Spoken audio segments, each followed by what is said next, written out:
Sistem koloid dapat dibuat secara langsung dengan mendispresikan suatu zat ke dalam medium pendispresi.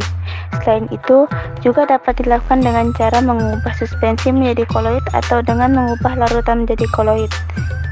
Cara tersebut dilakukan dengan mengubah ukuran partikel zat pendispresi, yaitu dengan cara kondensasi dan cara dispresi.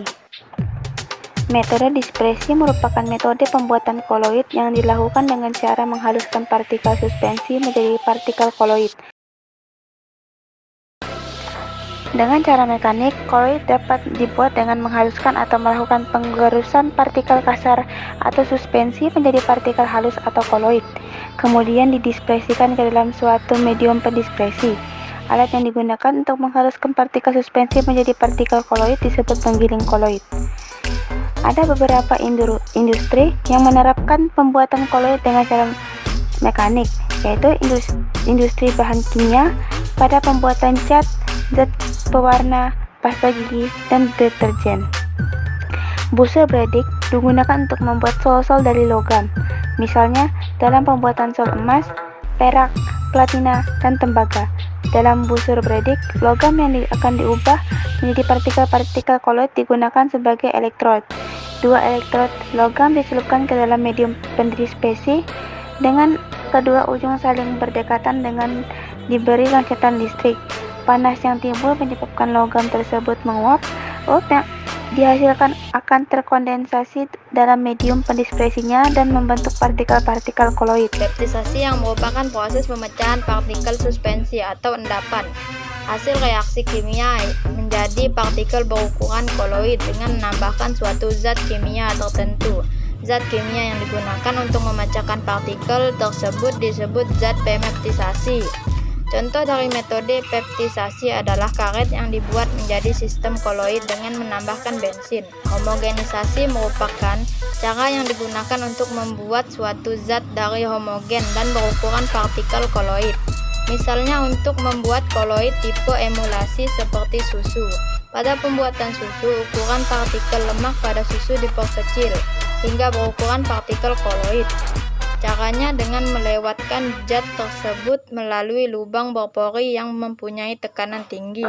Apabila partikel lemak dengan ukuran partikel koloid sudah terbentuk, zat tersebut kemudian didispersikan ke dalam medium pendispersinya. Pembuatan sistem koloid dengan metode kondensasi merupakan metode pembuatan sistem koloid dengan mengumpulkan partikel larutan sejati seperti atom, ion, atau molekul menjadi partikel berukuran koloid. Reaksi reduksi oksidasi redoks. Reaksi redoks merupakan reaksi yang melibatkan bilangan oksidasi. Koloid yang terbentuk melalui reaksi ini merupakan hasil oksidasi atau reduksi. Misalnya pembuatan cat belerang menggunakan SO2 yang dilakukan dengan cara menambahkan gas H2S ke dalam larutan tersebut. Reaksinya sebagai berikut: 2H2S ditambah SO2 menjadi 3S ditambah 2H2O. Reaksi substitusi. Reaksi substitusi merupakan suatu reaksi yang melibatkan pertukaran ion. Koloid dihasilkan dari pertukaran ion-ion dan reaktan-reaktannya. Sebagai contoh, pembuatan sol AS2S3 dari larutan asam arsenit dengan menghasilkan gas H2S ke dalam larutan tersebut sampai terbentuk sol AS2S3 yang berwarna kuning terang dengan reaksi sebagai berikut: 2H3A SO3 tambah atau plus 3H2S menjadi AS2S plus 6H2O.